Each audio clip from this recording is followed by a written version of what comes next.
Hello बच्चों, हिंदी गुरु माता channel में आप सबका हार्दिक स्वागत है। तो बच्चों, कैसे हैं आप लोग? आशा बहुत अच्छे होंगे। तो बच्चों, कल मैंने आपको संगतकार के बारे में पढ़ाया था। तो आज क्योंकि हमारी वीडियो बहुत लंबी हो रही थी, इसलिए हमने आज उसके क्वेश्चनों को अलग किया है। और बताओ एक बात, एकमात्र ये ऐसा चैप्टर है बच्चों जिसमें 6 साल में 18 प्रश्न आए हैं। तो आप जान सकते हो ये कितना इम्पोर्टेंट आपके लिए है। समझ में आ रहा है? तो हम उन प्रश्नों को आपके सामने एक एक करके समझाया हुआ है मैंने आपको प्रश्नों को, लेकिन केवल आपको याद दिला रही हूँ कि इन प्रश्नों को आपको याद करना है। आंसर के साथ आपको दे रहे हैं। अगर आपको लगता है कि आपको दिक्कत आ रही है तो स्क्रीनशॉट पे आप ले सकते हैं। याद करना है, लास्ट तक याद करना है, ठीक है, अच्छी तरह से। और ये पढ़ लिया तो समझ लो कि संगतकार के सारे 5 नंबर आपके हाथ में मुट्ठी में आ गए हैं। समझ लीजिए आप, इसमें से व्याख्या भी आती है, शॉर्ट आंसर भी आते हैं, MCQ भी आते हैं और ये लगातार आए हुए हैं। ठीक है, तो अब चलो शुरू करते हैं संगतकार के खास प्रश्नों को, जो बहुत ही important, very very very important question है। उनको आपको कैसे तैयार करना है मैं उनको आपके सामने प्रस्तुत कर रही हूँ। तो बच्चों, अभी जो संगतकार के प्रश्न है, ये पहला प्रश्न आपके सम्मुख है। स्क्रीन में देखिए, साफ देखिए। संगतकार के माध्यम से कवि ने किस सत्य को उजागर किया है? प्रश्न है कि संगतकार ने माध्यम से किस सत्य को उजागर किया गया है। संगतकार, जैसे मैंने पूरा चैप्टर आपको पढ़ाया कि संगतकार वो व्यक्ति होता है जो मुख्य गायक का कदम से कदम मिलाकर साथ देता है, और उसकी एक विशेषता होती है कि वह कभी भी अपने मुख्य गायक के आगे अपने आवाज़ को नहीं बढ़ने देता है। ठीक है, तो संगतकार माध्यम कवि ने उजागर के संगतकार किसी भी स्थिति में मुख्य गायक से कम नहीं है। आरंभ में मुख्य गायक भी इसी स्थिति में था, साथ ही वह गुरु शिष्य परंपरा को यथावत चलाना चाहता है। इसीलिए मुख्य गायक के स्वर का अनुगमन करता है और गुरु के स्वर को संबल प्रदान करता है। मुख्य चीज़ है गुरु के संबल प्रदान करता है। ठीक है, प्रश्न, अगर बच्चों मैं इधर हट रही हूँ, आप देख लीजिएगा, स्क्रीनशॉट ले लीजिएगा जिसको दिक्कत आ रही है। हो गया। दूसरा प्रश्न है, संगतकार कविता से उद्धृत पंक्ति वह आवाज सुंदर कांपती हुई थी, ऐसा क्यों कहा गया है? संगतकार गायक को सहयोग देने के लिए मंच पर होता है। गायक को क्या करता है? सहयोग देने के लिए कहाँ पर होता है बच्चों? ये मंच पर होता है। ठीक है, मुख्य गायक के प्रति सम्मान प्रदर्शित करने के लिए अपनी आवाज़ को बहुत धीमा रखता है। उसकी आवाज़ कांपने लगती है। निरंतर अभ्यास संगतकार की आवाज़ में मिठास होती है जो कांपती हुई प्रति लगती है। तो ये अभी आप इसको भी स्क्रीनशॉट ले लीजिए। जो क्वेश्चन दे जा रहे मैं हट रही हूँ, आप इसका स्क्रीनशॉट ले सकते हैं। तो बच्चों, ये मैंने बताया कि संगतकार जो होता है वह मुख्य गायक के लिए जो है प्रेरणा स्रोत बना होता है, प्रेरणा है। तो वो अपने गायक के प्रति सम्मान प्रदर्शित करने के लिए, वो उसकी आवाज़ कम नहीं है, बहुत अच्छी उसकी भी आवाज़ है, लेकिन क्योंकि वह मुख्य गायक के साथ कार्य कर रहा है इसलिए वह उससे आगे नहीं बढ़ना चाहता है, अपने आप को शो नहीं करना चाहता है। ठीक है, लेकिन वो निरंतर प्रयास करता है, निरंतर, तो उसकी जो आवाज़ होती है बहुत ही मधुर हो जाती है। तो उस मधुर स्वर को जब वो दबाता है, तो उसकी आवाज़ कैसी लगती है? कांपती। वेरी वेरी, हर क्वेश्चन बहुत इंपॉर्टेंट है बच्चों। नेक्स्ट स्लाइड में देखेंगे आप, संगतकार कौन होता है, उसके द्वारा किस प्राचीन परंपरा का, यहाँ पर मैंने आपको बात बताया कि संगतकार गायक का सह कलाकार होता है। कौन होता है? सह कलाकार होता है। संगीत सीखने के लिए उसके गायक की आवश्यकता होती है, वह गायक का प्रभावशाली बनाने की आवश्यकता के अनुसार संबल प्रदान करता है। और ये जो है उसके मुख्य गायक जो होता है, कोई भी इसमें रिश्तेदार, साधनहीन, शिष्य, रिश्तेदार, कोई भी इसका हो सकता है। ठीक है, स्क्रीनशॉट। नेक्स्ट है, संगतकार के द्वारा अपनी आवाज़ को ऊंचा न उठाने की उसकी कोशिश नाकामयाबी क्यों नहीं है? इस लाइन को पूरा पढ़िए। क्यों नहीं है? क्योंकि वह गुरु के प्रति श्रद्धा एवं सर्वस्व समर्पण का भाव होता है, इसलिए वह अपने कर्तव्य का निर्वाह करता है। कर्तव्य बहुत जरूरी चीज़ होती है बच्चों। ठीक है, यही उसका प्रयास होता है, कहीं उठ न जाए। इसलिए उसका यह त्याग जो है इसमें साफ दिखाई देता है। ये उसकी वफादारी और मनुष्यता का बहुत बढ़िया लाइन है। वफादारी और मनुष्यता का परिचायक है। ये मुख्य सीम है, ठीक है। स्क्रीनशॉट।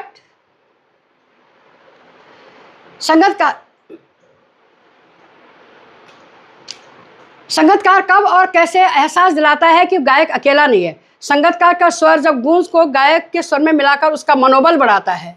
मुख्य गायक के तार सप्तक में भटक जाने पर, अभी हम आपको बताएंगे तार सप्तक होता क्या है। 3 प्रकार के सप्तक होते हैं, ठीक है। तो इसमें एक होता है तार सप्तक, एक होता है मध्य और एक होता है अंत, ठीक है। तो जो जब आवाज़ जोर से ऊपर उठाई जाती है तो उसको क्या कहते हैं, तार सप्तक कहते हैं। तो यहाँ पर गूंज, स्वर की गूंज को गायक के स्वर में मिलाकर उसका मनोबल बढ़ाता है, उसके मूल स्वर में लौटाने के लिए। उसके स्थायी रूप है इसका। स्थायी क्या है बच्चों, स्थायी। भटक जाने में थोड़ा सा इसमें कहीं कहीं पर स्पेलिंग है, उस पर ध्यान मत दीजिए, ठीक है बच्चों। तो ये मूल स्वर कोमल और स्वर में मिलाकर उसको एहसास दिलाता है। स्क्रीनशॉट। अब है मुख्य गायक गायिकाओं की सफलता संगीतकारों पर निर्भर। यह है गायक गायिकाओं की सफलता संगीतकार के समर्पण और अटूट सहयोग पर निर्भर करती है। किस पर करती है, अटूट सहयोग पर। सहयोग की भावना होना आवश्यक होता है किसी भी चीज़ में। यदि संगीतकार निस्वार्थ भाव से अपने गायक का साथ देता है तो गायन भव्य और अति लोकप्रिय हो जाता है, ठीक है। स्क्रीनशॉट लेते जाइए, बोलने की आवश्यकता नहीं है, जैसे टाइम मिलता जा रहा है वैसे स्क्रीनशॉट लेते रहिए। संगीतकार किस तरह मुख्य गायक की सहायता करता है। मुख्य गायक के भटकने पर, जब मुख्य गायक भटक जाता है तो उसको स्थायी स्वर को संभाल कर वह उसकी सहायता करता है।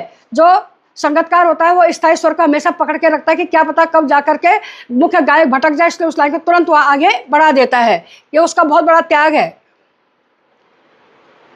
तार सप्तक में मुख्य गायक का गला क्यों बैठने लगता है। मैंने कहा है कि जब वो अपने स्वरों को बहुत ऊंचाई पर ले जाता है तो उसका गला बैठने लगता है, तब गायक का गला बैठने लगता है।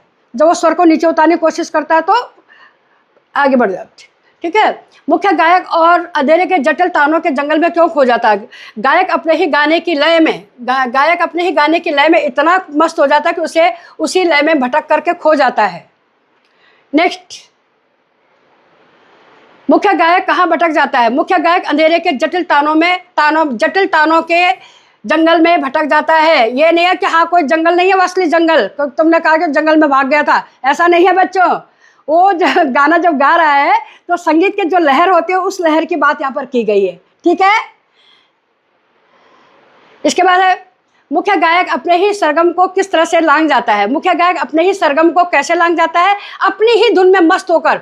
जब वो अपनी ही धुन में मस्त हो जाता है, होकर गाने की रौ में भटकने के कारण वह अपनी सीमाओं का उल्लंघन कर देता है, ठीक है। उसके मुख्य गायक के भटकने पर संगीतकार उसकी सहायता कैसे करता है। संगीतकार मुख्य गायक के स्वर के ध्यान से सुनता है और स्थायी स्वर को पकड़ करके संभाल कर, स्थायी स्वर को देख लीजिए, मैंने बताया था अभी, अब स्थायी स्वर को पकड़ करके उस स्वर को संभाल कर रखता है कि क्या पता कब उसको जरूरत पड़ जाए और तब उसकी मदद करता है, ठीक है।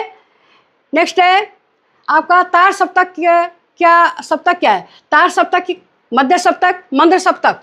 जो मध्य सप्तक से जब स्वर ऊपर बढ़ता है तो तार सप्तक कहलाता है। मध्य सप्तक से जब नीचे जाता है तो मंद्र सप्तक कहलाता है। जब आवाज़ नीचे कर देते हैं तो ये 3 सप्तक होते हैं। संगीतकार की आवाज़ में हिचक क्यों सुनाई देती है। संगीतकार का स्वर अत्यंत माधुर्ययुक्त होता है। संगीतकार का स्वर क्या होता है बच्चों, अत्यंत माधुर्ययुक्त होता है। जब वह गायक के साथ गाता है तो हल्के से हिचकिचाहट होती है, क्योंकि अपने स्वर को दबाने की कोशिश करता है। संगीतकार का कविता में कवि ने आम लोगों से क्या अपेक्षा की है। साधारणतः लोगों की भावनाएं क्या होती है कि अरे पीछे बैठा, उसको क्या कुछ नहीं आता, वो तो ऐसे बैठा हुआ उसके सामने। नहीं, उसका बहुत बड़ा योगदान होता है। तो समाज की इन्हीं आंखों को खोलने के लिए कवि ने यहाँ पर कहा है कि कवि सामान्य जनता से, आम जनता से यही अपेक्षा करता है कि संगीतकार गायक के प्रति पूर्णतः समर्पित होता है। वह अगर अपनी आवाज़ ऊपर नहीं उठाता तो इसका तात्पर्य यह नहीं है कि वह असफल है। लोगों को यह संगीतकार के प्रति सदैव ही संवेदनशील रहना चाहिए। ये सामान्य धारणाएं हमारी होती हैं। जब संगीतकार आता है, गाना गा के आता है तो लोग उसका बड़ा ध्यान से स्वागत करते हैं संगीतकार, लेकिन उसके पीछे बेचारा खड़ा रहता, कोई उसको पूछता ही नहीं। तो ये हम लोगों की धारणाएं होती हैं जो हमको अपनी बदलनी चाहिए, सबको शाबाशी देनी चाहिए। तार सप्तक बैठने लगता है, गला का आशय है। जब गायक का स्वर तार सप्तक पर पहुंचकर रुकने लगता है तब संगीतकार उसके स्वर को संभालता है। तार सप्तक के साथ मुख्य गायक को ढाढस कौन बनाता है और क्यों? संगतकार को मुख्य गायक को ढाढस बनाता है। कौन बनाता है? संगतकार। और उसे उस अकेलेपन का एहसास नहीं होने देता है कि मैं तुम्हारे साथ में हूँ। इसके बाद आता है तार सप्तक के साथ गूंज मिलाता आया है सदियों से, स्पष्ट करें। संगतकार मुख्य गायक के गान को प्रभावशाली बनाने के लिए उसके स्वर के साथ अपना स्वर मिलाकर प्राचीन काल से ही मिलाता आया है, मिलान करता आया है। ठीक है। और अंतिम है संगतकार मुख्य गायक को याद दिलाता है। क्या याद दिलाता है? कि संगतकार अपनी सुंदर कोमल तथा क्षीण आवाज से कदम कदम पर गायक की सहायता करता है। जब उसके गाने की गूंज लड़खड़ा जाती है तब संगतकार बचपन में उसकी गई गलतियों की याद दिलाता है। तो इसके साथ आपके एक और स्लाइड रह गई है बच्चों, ये है संगतकार की मनुष्यता किससे बहुत बहुत बहुत इंपॉर्टेंट है। ठीक है। संगतकार के ये क्वेश्चन भी बहुत, मतलब सारे क्वेश्चन बच्चों छोड़ने लायक कुछ नहीं है। अगर आप टीचर में विश्वास करते हैं और समझदारी दिखाते हैं, आपको एक क्वेश्चन नहीं छोड़ना, हर क्वेश्चन को पढ़ना है। अच्छा, संगतकार की मनुष्यता किसे कहते हैं? वो मनुष्यता कैसे बनाए रखता है? संगतकार को अपने स्वर को अधिक न उठाने की कोशिश करना ही उसकी मनुष्यता है। संगतकार को अपने स्वर को अधिक न उठाने की कोशिश करना ही उसकी मनुष्यता है। अपने स्वर को अधिक ऊंचा न उठाना उसकी इंसानियत है। वह अपनी मनुष्यता को बनाए रखने के लिए मुख्य गायक को कभी भी यह एहसास नहीं होने देता है कि वह इस मंच पर पूरी तरह से अकेला है। वो दिखाता है कि मैं तुम्हारे साथ में हूँ, इसलिए दोस्त तुम बढ़िया से बढ़िया करो। ठीक है। आज के लिए बेटा इतना ही, लेकिन ये इंपॉर्टेंट क्वेश्चन थे, इसलिए दूसरी वाली मैंने वीडियो बनाई है, इसको ज़रूर देखना है, याद करना है, बाकी आपकी मर्जी है। ठीक है। अच्छा लगता है तो सब्सक्राइब करिए और पढ़िए। ठीक है। और सुभाषित बच्चों सदा खुश रहें।